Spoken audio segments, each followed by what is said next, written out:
The year was 1900. Singapore's harbours and godowns swelled with cargo from trading ships from around the world. Coolies plied bustling streets while merchants struck deals in shop houses across the growing landscape. This was Singapore, a thriving port city. And yet, while the rich enjoyed their mansions, social clubs, and suburban estates, the lower classes lived in cramped, unsanitary conditions, which triggered death from diseases like tuberculosis and malaria. In spite of the problem, little was done to address the issue of general health care. Qualified doctors and surgeons were reserved for the British ruling elite and the military. For the rest of the population, traditional Chinese sinseis and Malay bomos provided their only source of reprieve.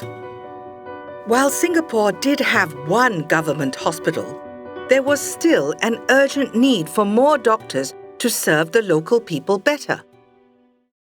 This need was recognized by a remarkable man named Tan Jiak Kim. Born in 1859, Tan Jiak Kim hailed from a prominent Straits Chinese merchant family in Malacca.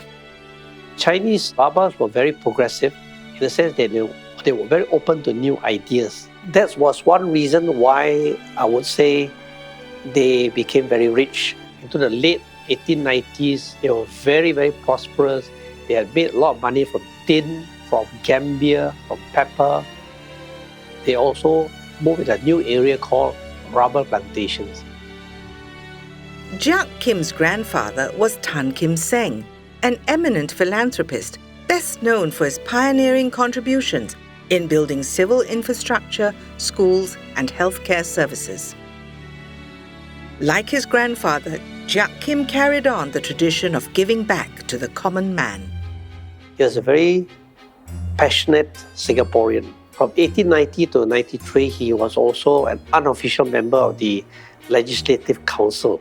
That is the law-making body of Singapore. So he had the power and the relationships and the connections with the government to introduce reforms. Tan Jiak Kim fought for the provision of water and better supplies for the street hawkers and the rickshaw pullers. In 1904, he would do more and petition to start Singapore's first medical school. The colonial government agreed to the school's formation on one condition: $71,000 had to be raised. Tan Jiak Kim not only raised the required amount, he exceeded it. Together with various community leaders, a huge sum of $87,000 was collected in just 3 months, with Tan Jiak Kim personally donating $12,000. In 1905, the Straits and Federated Malay States Government Medical School was founded at Sepoy Lines, in the location of a former lunatic asylum. It offered a 5-year course to train doctors in medicine, surgery, and midwifery. It was the first institution of higher learning in Singapore. In fact, the whole history of NUS traces back to the medical school. Even after this, Jiak Kim's fundraising efforts for the school and other worthy causes continued. He spoke passionately and relentlessly for the working class and never faltered till his death in 1917. Nonetheless, the seed that Jiak Kim had planted, the medical school, continued to grow. From a single building to a full-fledged college with a lecture theatre, library and museum, ongoing gifts from various donors helped the school to expand and realize its potential. In 1921, it was renamed the King Edward VII College of Medicine. Students came from all over Malaya to become doctors. The school kept growing in size, quality, and recognition through the decades. But everything would suddenly change in 1941, when World War II descended upon Singapore. Pulled into the conflict, 200 students joined the ranks, working tirelessly to tend to the wounded and dying. But even they were not spared. 11 students were killed when bombs fell on Tan Tock Seng Hospital.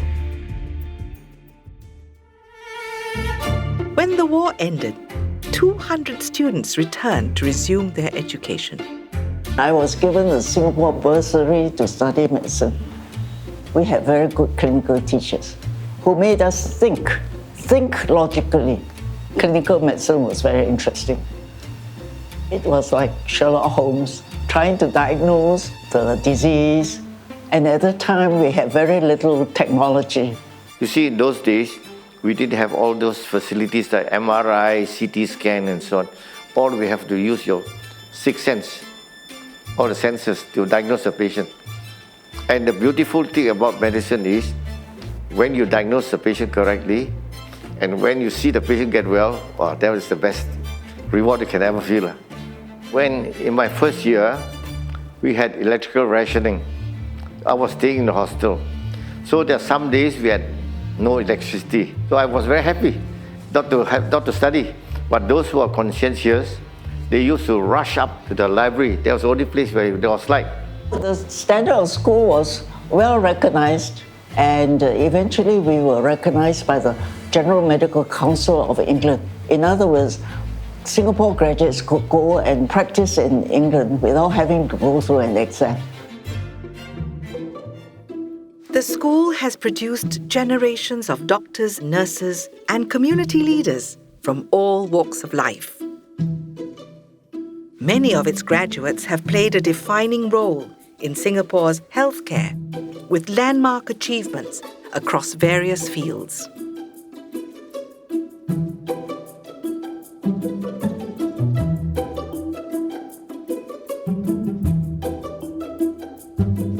Over the next 50 years, the institution continued to evolve.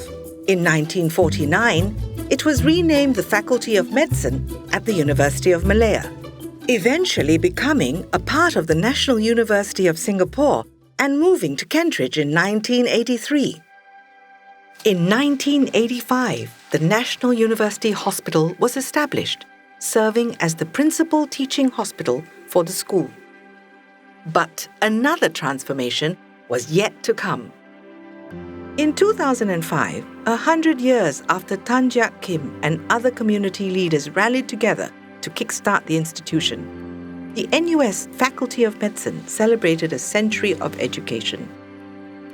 That same year, a landmark event would move Singapore's healthcare education to the forefront when the Yong Lu Lin Trust gifted the school with $100 million.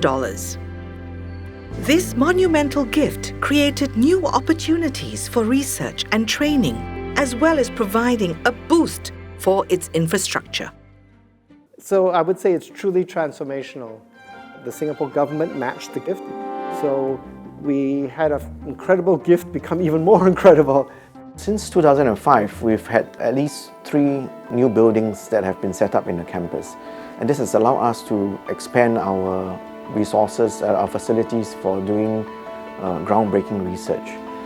And it has also allowed us to conduct teaching in much more conducive environments and to try more cutting-edge techniques. The wonderful thing about these transformational gifts is that they don't just provide money for new buildings or facilities, they actually change our view on things. Suddenly our expectations are much higher, our ambitions soar through the roof, and it opens up a whole new horizon for us. We no longer want to be a good medical school in Singapore, we want to be the best in the region and the world.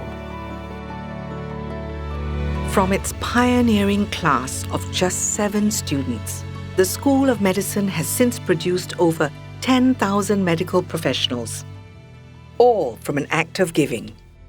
My name is Shannon Lee Sing Sing. I'm a scholarship and bursary recipient from Yong Lu Lin School of Medicine. I think the financial aid has made a significant difference to my years in university. I had spent my earlier years of medical school giving tuition up to 4 times a week because back then I was just really concerned about my school fees. But after receiving help from the school, I began to actually being able to focus on becoming a good doctor. And also, I think above and beyond just studies, it has given me room in my heart to grow in other areas, like becoming more confident or becoming someone who understands what it means to give to people. If I could say anything to the people who have contributed to the school over the years, all the wonderful donors, I would say, first of all, thank you very much. Your gifts have really helped us. But probably more importantly, I'd like to tell them that you made very good choices in giving to the school. What you've done is not only just going to help one generation of doctors, it's going to improve the lives of many, many generations of Singaporeans going forward.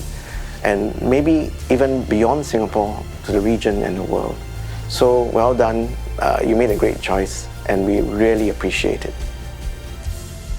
With the continued support from various benefactors, the spirit of philanthropy lives on, growing and giving back to medical excellence.